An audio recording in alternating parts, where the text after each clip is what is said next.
Welcome to Managers, a podcast where managers discuss their success journeys. We will also meet with people navigating their way to the top of their field. These stories are meant to inspire. I am your host, Don Bartholomew.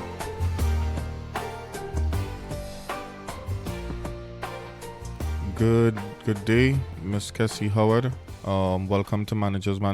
How are you? I'm fine, thank you. Thank you for having me. Thank you for being here. The audience, I didn't really did a big grand interview. I actually wanted you to introduce yourself to the audience and could tell them about you. Well, as you said, my name is Kesi Howard. I am the founder of Structured Strategies, which is a professional and organizational development company. And I focus on leadership coaching, providing training programs to frontline staff and managers, and personality assessments. Good. That is really nice. So it's about development and All about development, yes. and self-growth and these are to managers, to actually people in leader positions. These are managers in leadership positions throughout the industry sector. So my services are not just particularly for one industry. It is for all people within the business sector, all people who are tasked with leading others and bringing visions alive for businesses and organizations. Okay.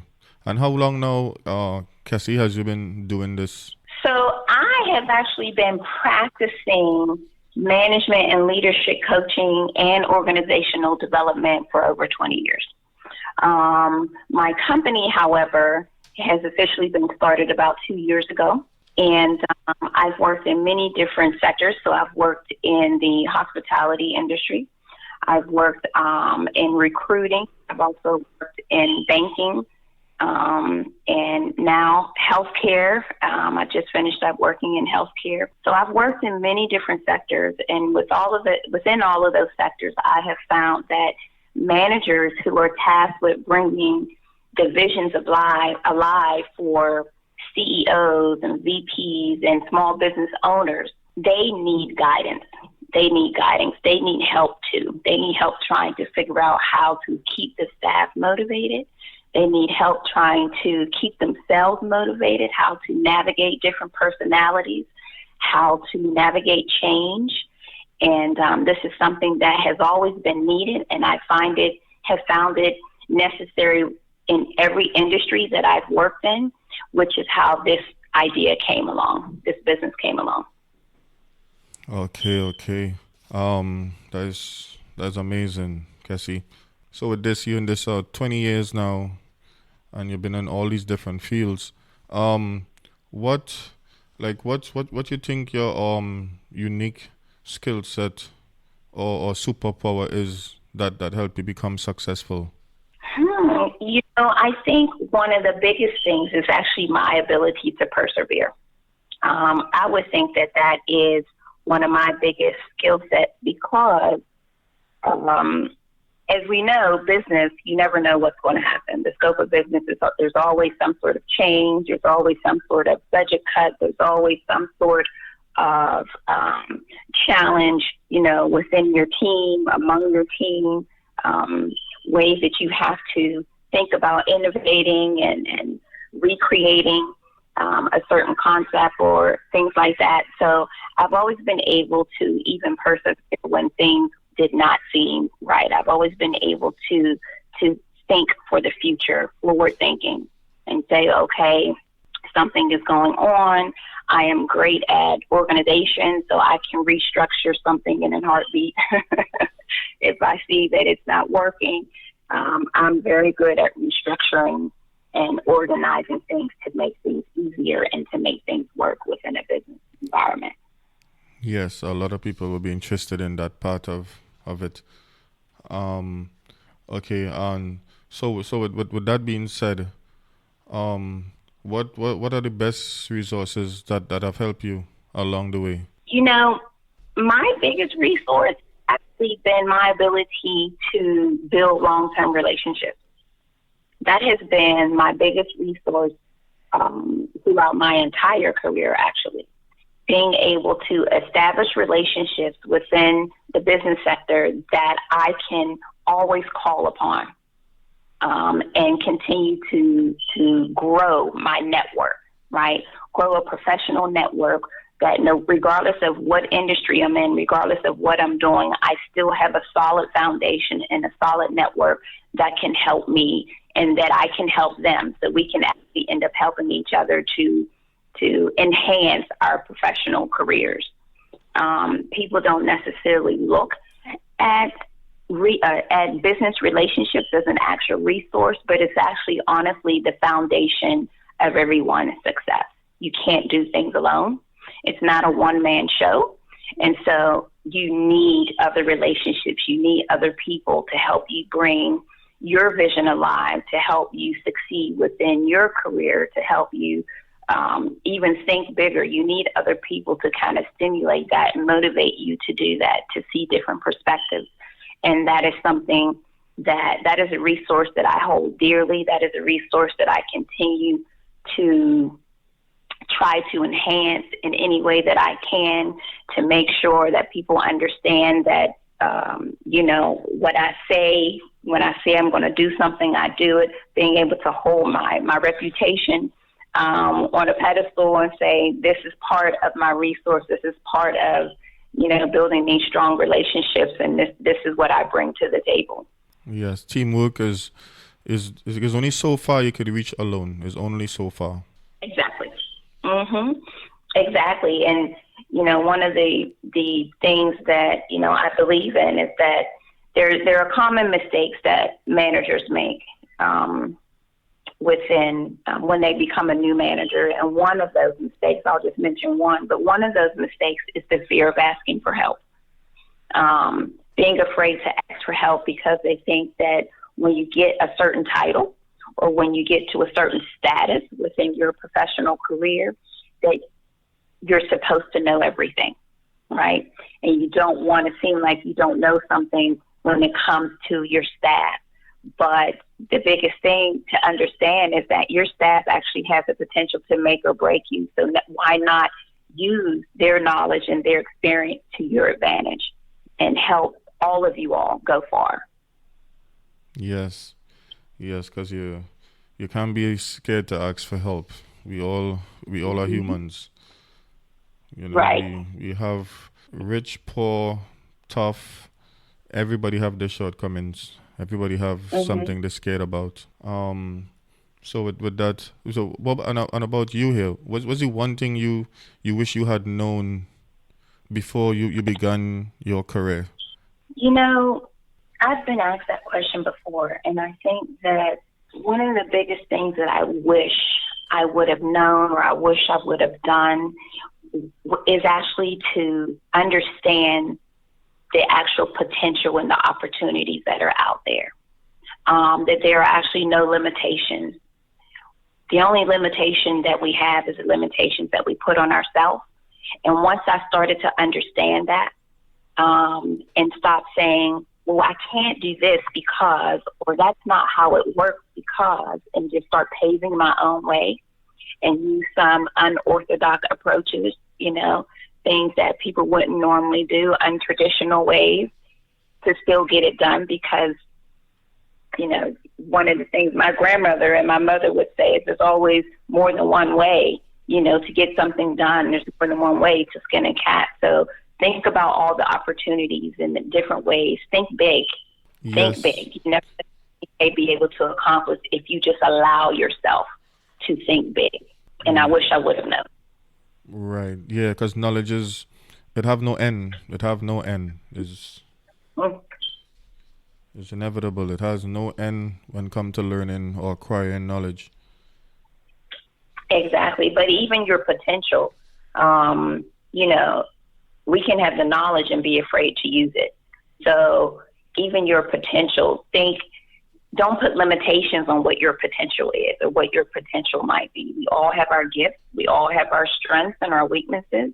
And the faster we are able to identify those gifts and identify those strengths and actually embrace them. So you can know them, but still not embrace it, right? You can know that you're good at something and still not embrace it. And the sooner you're able to bring those two together, that can open up doors to a world of opportunities and the success that you seek, because we all seek a different type of success. Right. So it's not just about learning and acquiring the information, it's about implementing. Yes, exactly. It's about taking action. You're exactly right. Okay, nice. And we have all these questions the audience wanna be answered. So what, like, with all this being said, like, who's the most important person in your life at this point? The most important person in my life? The most important person in my life is actually my mother. My mother has been such an inspiration to me as far as my career goes. She's been a lifelong mentor for me and supporter. And I think it's very important for you to have a support system, to even push you when you are tired of being pushed, even when you don't see, the light at the end of the tunnel. You need that person. You need that cheerleader to give you that extra energy, just to get you over that last hump, that you're struggling with. And so she has been that big person for me. And I think everyone should find that person. Even though she is not an official mentor, she is someone who has lived and been through, the workforce. She has had many different accomplishments, and I've been able to see and learn from her. And I think that that's important, to allow yourself to learn from someone else, learn from their mistakes and learn from their successes. Yes. And she's that example. Yes. Hey, your mom, that's amazing. And with that being said, about your mom is the most important person in your life. So, and with that being said, what are you most proudest? What are you most proudest of?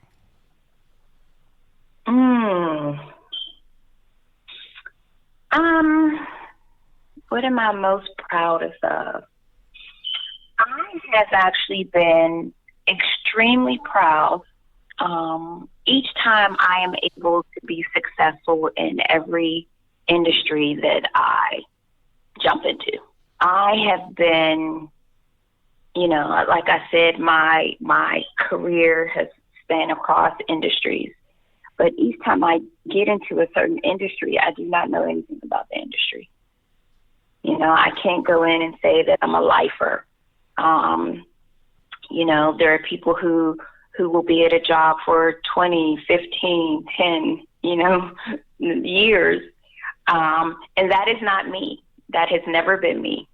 And I had to accept that for what it was and not be ashamed to say that I am not a lifer. But I promise you, while I'm here, I will make my impact. And I will make your business and I will make you better than where you are right now. And so that is what I'm proud of. Each industry that I have worked in, and each company that I have worked with, I have been able to make the impact that I desire to make, to the point where I have no regrets. Okay. All right. That's amazing. Now, you said your mom been she's the most important person in your life. What about the most influential person to you? Mm-hmm. Who have been have a couple of people or one person or three been the most influential with your career, helping you push forward too? So the most influential person. So I don't necessarily have the most influential person. I can look at many different people, within society and and appreciate different things from their careers or from, some of the things that they've been able to overcome. And I can kind of package those together. It doesn't all come from one person. I take bits and pieces and I kind of try to make it my own and use whatever it is that has grabbed my attention, or whatever it is that I am at that point in awe about. And I use that, I latch onto it, and I use that to carry me through, whatever chapter that I'm in or whatever chapter that I'm going into. So I don't necessarily have one particular person that I look toward every time. I don't look to see what, a certain celebrity is doing or a certain CEO is doing or anything like that. I just look for growth. And whoever has that growth at the moment, then that is what inspires me. And I try to see how I can use whatever inspired them. How does that relate to me? And what can I take from them, and make it my own to push me to that next level. Right. You're self-motivated, so you just need little pieces from everybody. Yes. Right. So with this, so you're self-motivated. So what about your biggest failures? Being self-motivated, sometimes you have failures and you learn from them, and the failures actually keep you going forward. So what's your biggest failures and what you learn from it? My biggest failure to me, honestly, has been me not being true to who I was, right? Because I said that I was not a lifer. And so once I realized that, where I continued to fail at one point early in my career is I would go into a job, I would enter a job, accept the job, and I would accept the job knowing that I wouldn't like it. And so if I didn't like it, that means that I'm not even going to do, the work that I intend to do because it doesn't feed me. And so I look at those moments as failures because I was not true to who I was. And at one point, there was a point in my career, and it wasn't necessarily actually it was. So when I was a recruiter, I was a management recruiter for hospitality. And when I was a recruiter, one of the things that I realized is that, recruiters, they do a lot of phone, and they have to stay in the house, and they're on the phone, and they're doing a lot of computer work all the time. And I am a people person. I have to be in front of people. I have to meet and greet people. I need that face-to-face interaction. And once I truly realized that, jobs there on out, I would tell them in the interview, I would say, I am not someone to be stuck behind the desk. And if that is how you plan to use me, then you are not using me correctly, and I will not last here. I had to be honest with myself, and I had to be comfortable saying that. Right. I had to not change myself just for a job, because those were failures in the past when I would try to mold myself to fit the job instead of just trying to find things that fit within, my desires and my talents and my realm. Right. So you had to look for something to please you, to make you satisfied, instead of pretending and being saying, hey, this is me. And I had to be comfortable saying it. Because how many people go into a job interview and say, listen, I don't know what your plans are.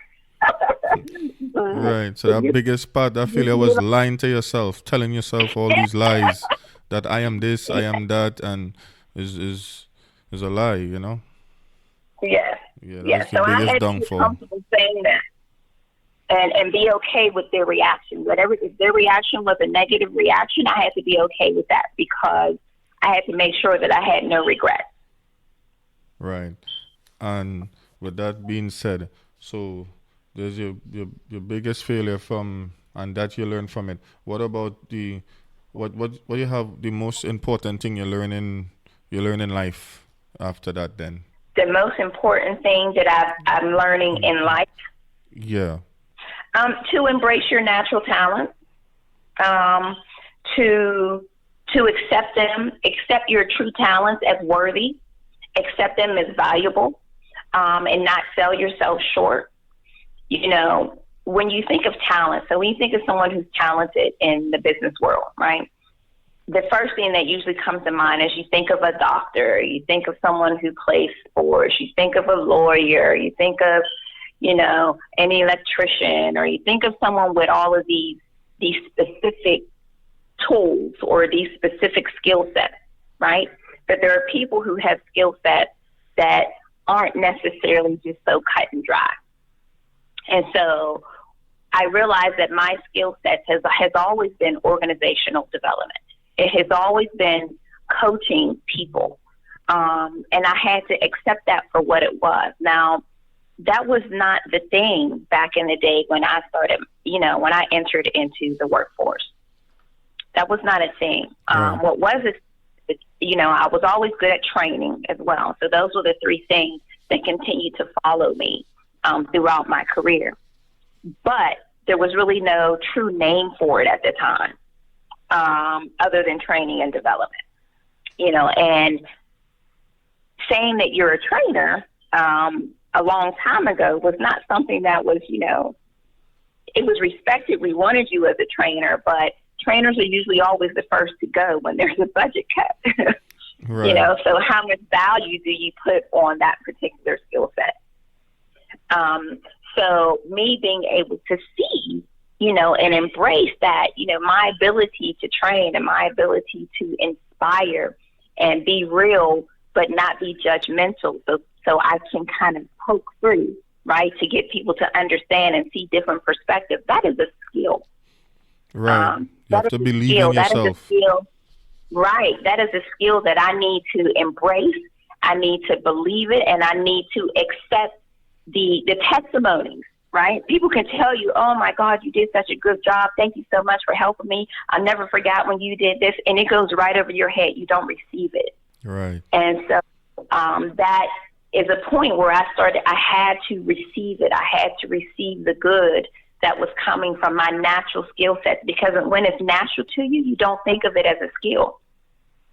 When it comes so easy, you don't think of it as something that's valuable, you know, something that is marketable, something that people, you know, will want to hire you just because. And it proved every single time that that's why people were hiring me. I was getting jobs because I was good at organization. I was getting jobs because I was great with people. I knew how to build relationships.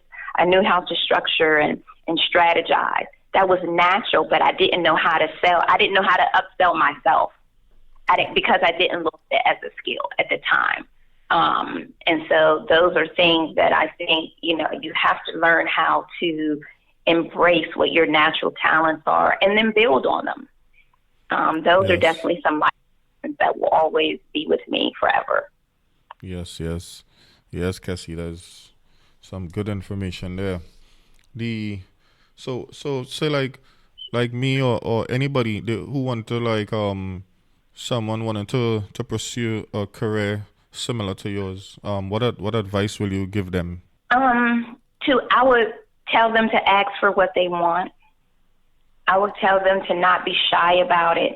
I would tell them to seek out people within their company, within their department that has different jobs, and just start talking to them and ask them, what do they do? You know, what does their daily life look like in the workplace? I would ask questions.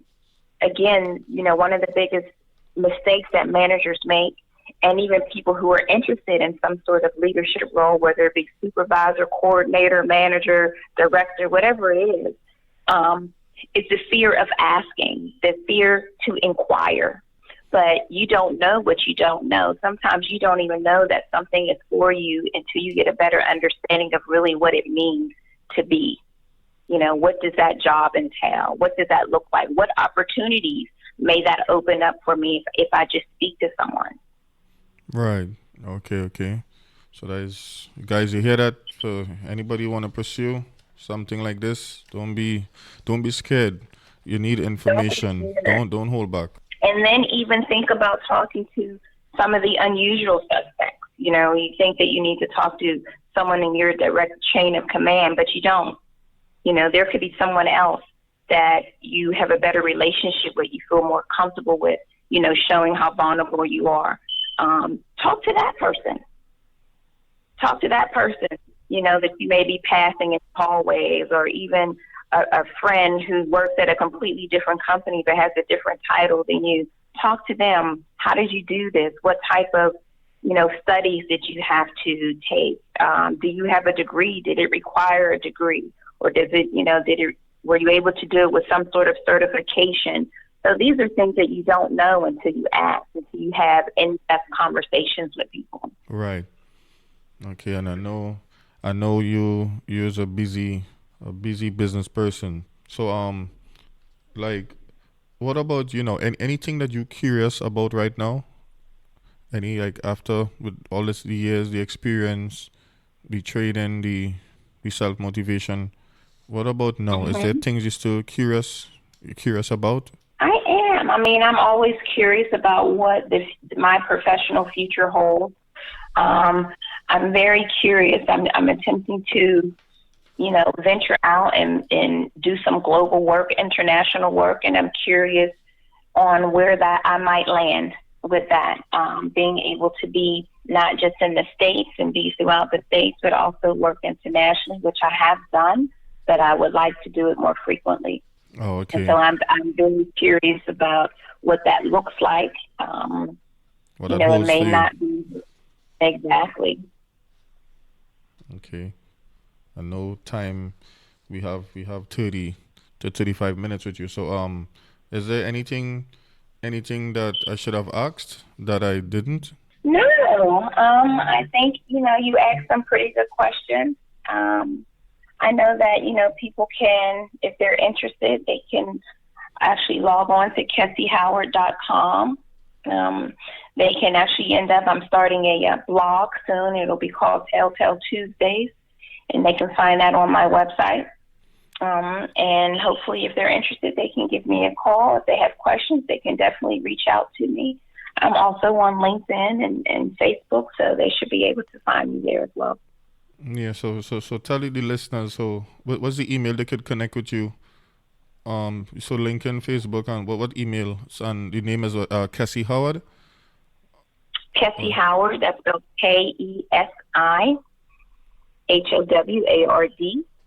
Right. So my email address is Kesi@structuredstrategies.global. And so structuredstrategies.global. But they can actually, it's easy. They can get the information if they just type in KesiHoward.com, and it'll take you directly to a page to contact me. Straight to everything there. It'll take you straight to everything, KesiHoward.com. All right. So anybody could help anybody looking for that, the motivation, the guidance, to learn to lead more and manage much better, get that knowledge. And anybody too who want to pursue the same field, they could even call you or email you to get questions about going forward. Definitely. If there are any existing current managers who need help dealing with difficult personalities, kind of connecting with their team, if they need help with communication, better communication, customer service. I specialize in customer service as well, improving customer service. Please give me a call. I can definitely help. All right, Kesi. I would like to have a second interview with you where we go in besides the framework, to go into in more depth on how we actually went the different steps from where what got you into this, from the whole more in depth into the 20 years. So I just could hear from you again. So it was nice having you, Kesi. Thanks for coming. I really appreciate it. And thank you. Yes. All right. So anything else you want to say to the audience before you go? No, thank you. I hope your listeners were able to get something from it and reach out to me if you need any assistance. Yes, because this is meant to inspire too, because there's so much people trying out there to build and to have a lot of misguided information out there too. Mhm. Exactly. Mhm. Yeah. So it will help. So, Great. Great. all Thank right. you so much. I appreciate it. Yes, Kesi. We'll be talking soon, and I'll see you on the next show. All right. Bye bye.